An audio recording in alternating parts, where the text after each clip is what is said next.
El mercado no resolvía la situación, como nos quieren decir, de todos los trabajadores y de todas las trabajadoras. Y con un gobierno nacional y popular inclusive estaba presente, que daba la pelea por la distribución de ingresos, aún muchos compañeros, compañeras, vecinos y vecinas tenían que organizarse para poder gestionar su fuente de trabajo, en cooperativas, en mutuales, las fábricas recuperadas, todas las experiencias que conocemos.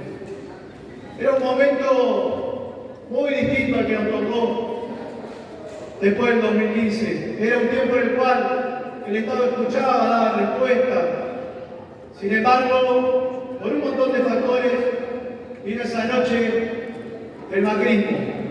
Ese momento tan difícil, ese volver para muchos pibes jóvenes y pibas jóvenes que no habían conocido el neoliberalismo en la Argentina, porque habían tenido la posibilidad de vivir los 12 años maravillosos de Néstor y Cristina, de volver o de aprender lo que había sido una historia recurrente en la República Argentina de resistencia en distintos periodos. No haya sido a partir del 55, no haya sido después del golpe genocida, no haya sido con el regreso de la democracia, no haya sido también durante los años del neoliberalismo. Sin embargo, era una experiencia nueva para muchos compañeros y compañeras.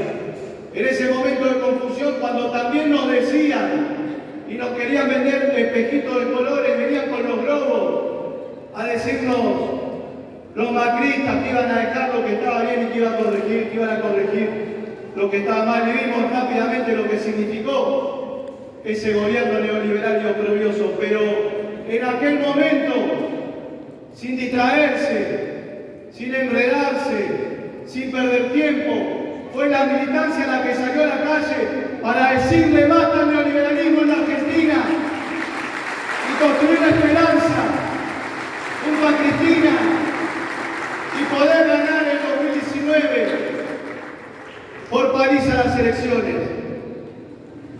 Sin embargo, vino un momento complejo en la Argentina, la pandemia, todas las dificultades que conocemos y también las contradicciones políticas. En la provincia de Buenos Aires, por supuesto, fue muy simple. Era acompañar a Axel, era militar en los barrios y defender a ese gobierno provincial que sin contradicciones, sin duda, sin ambigüedades, ponía el cuerpo todos los días. Pero también hubo dificultades y contradicciones políticas, si tenemos que decirlo. Y es parte de la historia de la FETRA del siguiente grupo que está acá. Y cuando se quiso poner en tela de juicio qué significaba en la Argentina Cristina Fernández de Kirchner, este grupo dio la cara y estuvo en la calle para defender a la compañera.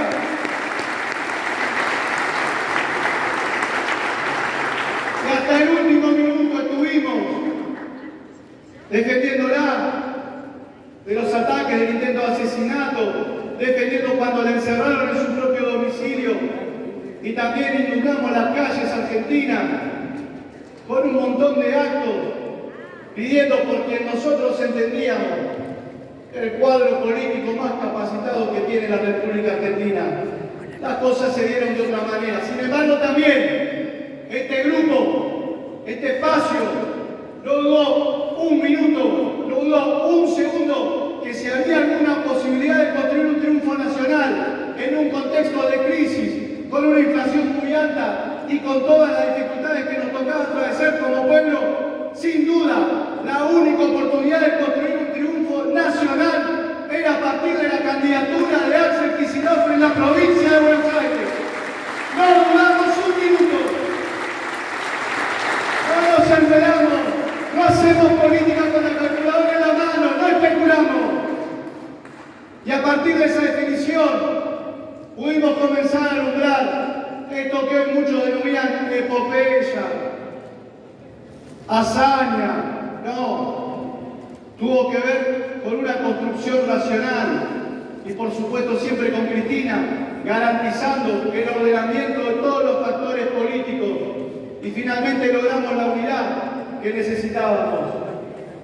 Pero no fue fácil, nos tocó llegar a la elección de la PASO en un montón de dificultades, con los especuladores jugando a que no se pudiera hacer elección, llevando ese dólar ilegal por los aires, al Fondo Monetario Internacional, hackeando permanentemente a nuestro candidato, el compañero Sergio Massa, que finalmente pudo resolver el pago para que la Argentina obtenga el desembolso con el cual condicionaban al gobierno para enfrentar el proceso electoral, y lo hizo de una manera muy valiente, pagándole al Fondo Monetario Internacional por primera vez con yuanes la moneda china, en un acto de valentía, de heroísmo, de creatividad, que nos devolvió la posibilidad de encarar las elecciones generales de otra manera. Y cuando se dio ese resultado de las PASO, cuando lo vimos a Milei, sorprendentemente primero, porque hasta ayer un loquito que iba a salir tercero. Y muchos decían, bueno, claro, ahí mirá el extravagante, los pelos. Pero ahí en las PASO, el pueblo argentino sintió, y la militancia fundamentalmente, el frío correr por la espalda, ese demente puede ser presidente. Comparto. Es un problema que excede el análisis político y nos lleva al ámbito de lo psicológico. Y también, como decía Paco y los compañeros, es triste que hoy, a una semana de balotaje, nosotros no podamos contraponer ni rebatir las propuestas del candidato que encabeza la propuesta, la opción alternativa de la oposición. ¿Y saben por qué? Porque no tienen propuestas, porque lo que plantean son delirios que están totalmente disociados con la realidad argentina. Y muchos dicen, ¿y por qué hay una parte de la sociedad que no vota? Y bueno, será largo de explicar, pero también nosotros tenemos que asumir que la Argentina atraviesa una crisis muy larga, que venimos de muchos golpes, del macrismo, de la pandemia, de las dificultades que tuvimos, de los problemas económicos, pero de ninguna manera vamos a salir de estas dificultades sin el Estado. Y de ninguna manera vamos a salir de estas dificultades si el Estado no es gobernado por el peronismo. Fíjense, compañeros y compañeras, históricamente los liberales siempre tuvieron un objetivo, que era destruir el peronismo al campo popular y a las organizaciones, como decía Fernanda. Hoy van más allá. Esa fue la tarea que llevó adelante el macrismo. Hoy no les alcanza. Hoy además quieren destruir el Estado argentino y nosotros no lo vamos a permitir, compañeros y compañeras.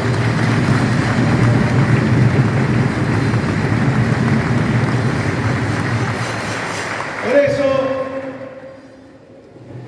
después de las PASO, Sergio Massa pudo resolver y tomar las medidas que veníamos demandando, que son el principio. Todos sabemos que esto no alcanza, son el principio de lo que va a ser el rumbo y la dirección de nuestro gobierno a partir del 10 de diciembre.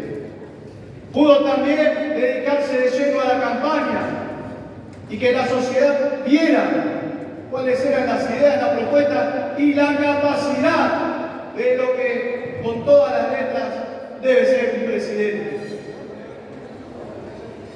Ahora, habiendo obtenido un triunfo en las generales, habiendo revalidado en la provincia de Buenos Aires, miren, no alcanza, no nos alcanza.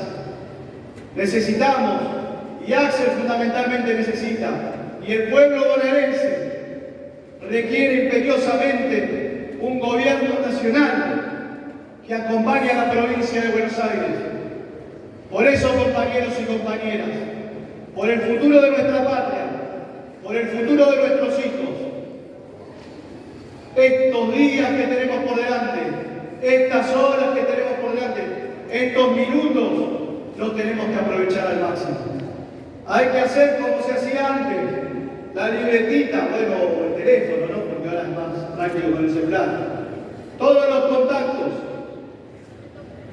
los parientes, los amigos, los conocidos, no dejemos de hablar con nadie, con ninguno, no demos por perdido ningún voto.